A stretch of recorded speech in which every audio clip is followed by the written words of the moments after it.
Spaceships. Most people like spaceships. Spaceships are cool. I mean, how can this... That's a dice. That's not a spaceship. That's a spaceship.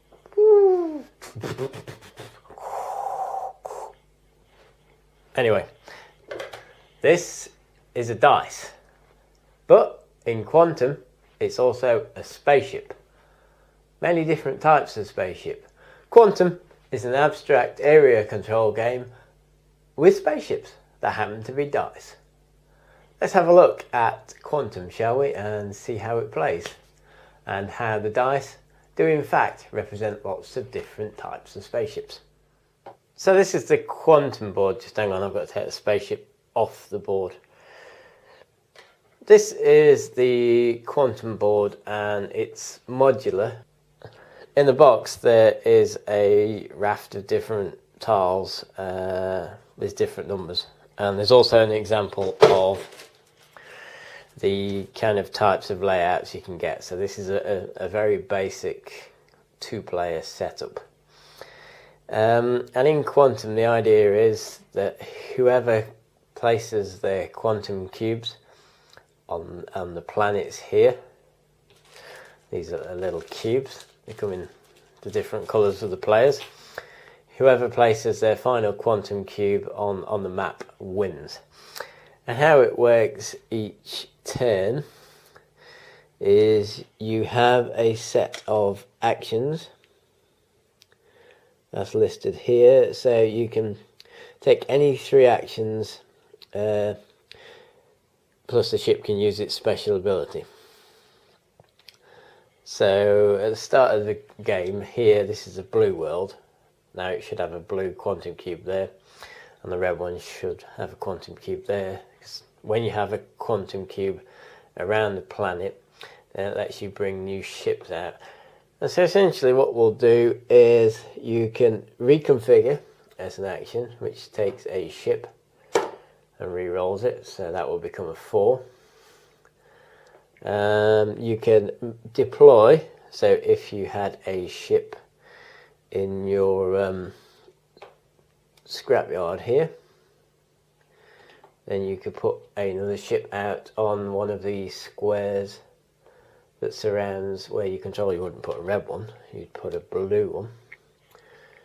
So you'd put a blue one there, if you had one. At the start of the game, all 3 of your ships will be out, so that one won't happen. You can move and attack, you can construct a cube, and we'll deal with that in a minute, or you can increase your research. So the move action is very simple. Each ship can move the number listed on the dice. So the battleship, which is a 1, can move 1, this one can move 2, this one could move 4. This one, for example, can move 6. And that's how they move. And if they get into contact with each other, they'll have a fight. So what you do then is you roll these dice, attacker and defender, and you'd add the number to the ship. So the lowest would win in this case. Yes, it uses lowest, not highest. So 3 beats 10, so the red ship would go into the red player's scrapyard, like so.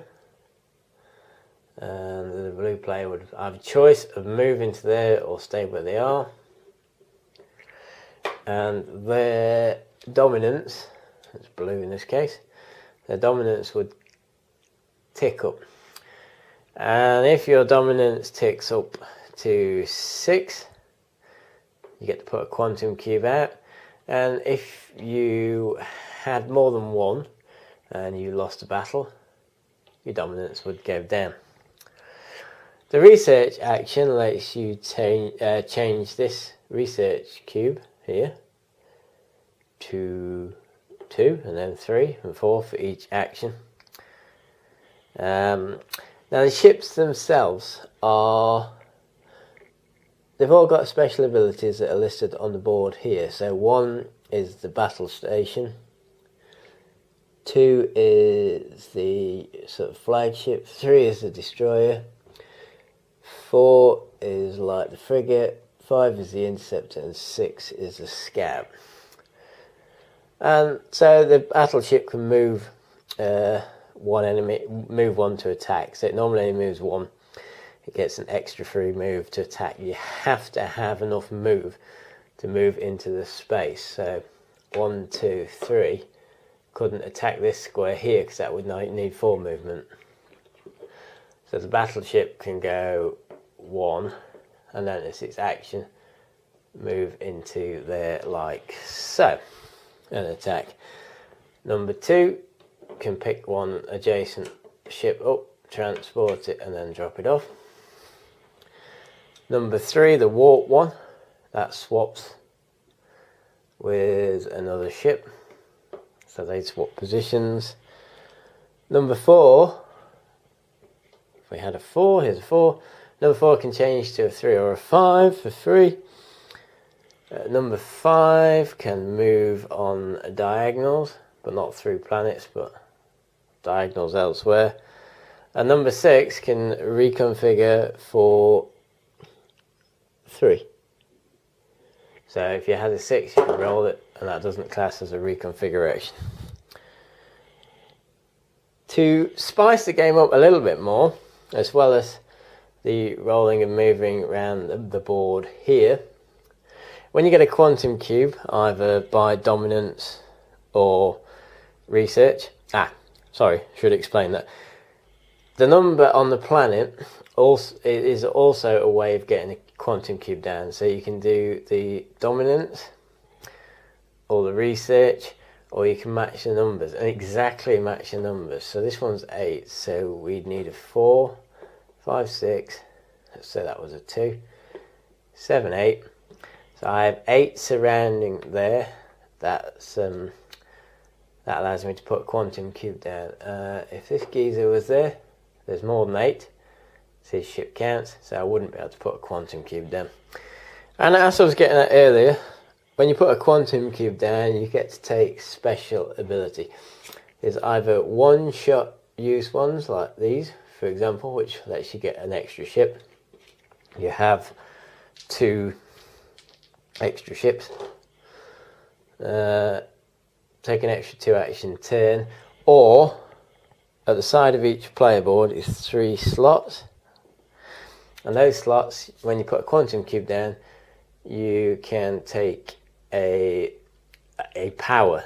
So warlike, for example, this one would let you take an extra action for destruction when you destroy 1 or more enemy ships. Your turn, you get 1 extra action. And there is a raft of special powers. Now some of them are repeats, same as there is a raft of one-shot powers. And like I said, whoever gets the final quantum cube down, and it depends on the number of players, is the winner.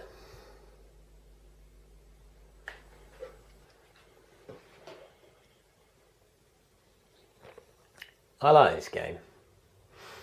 It's surprisingly good for something that's pretty abstract.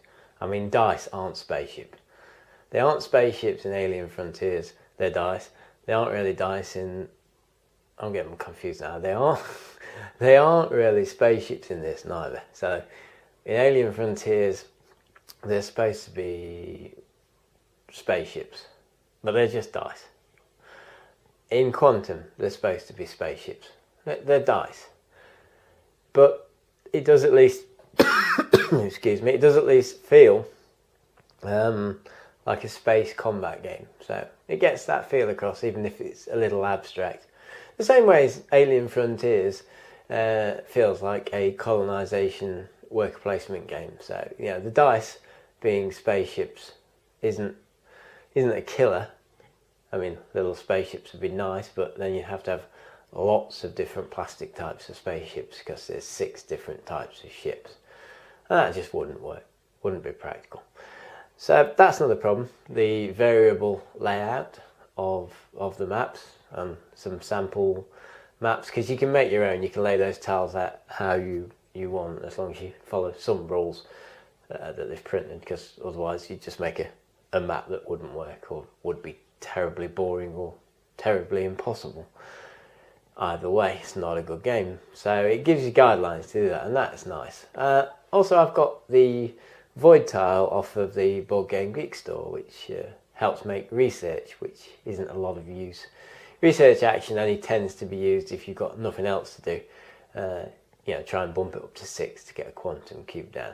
This game is kind of designed more for fighting. You want to be in each other's face, and you are. It's impossible. The only way to get quantum cubes down realistically is to go and kick some dice backside, as it were, and that again works well. It encourages combat. There's no hiding in the corner here. You've got to get out there. That's good.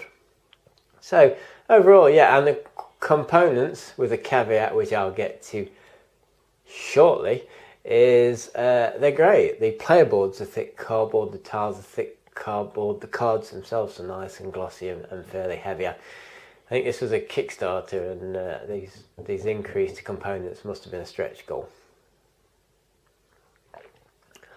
And the game is nearly ruined by one thing: choice of colour. You have blue dice and red dice. Well, hey, I can tell them apart. You have green dice and you have orange dice, and they're translucent. So no, not unless the light is perfect, I can't tell them apart.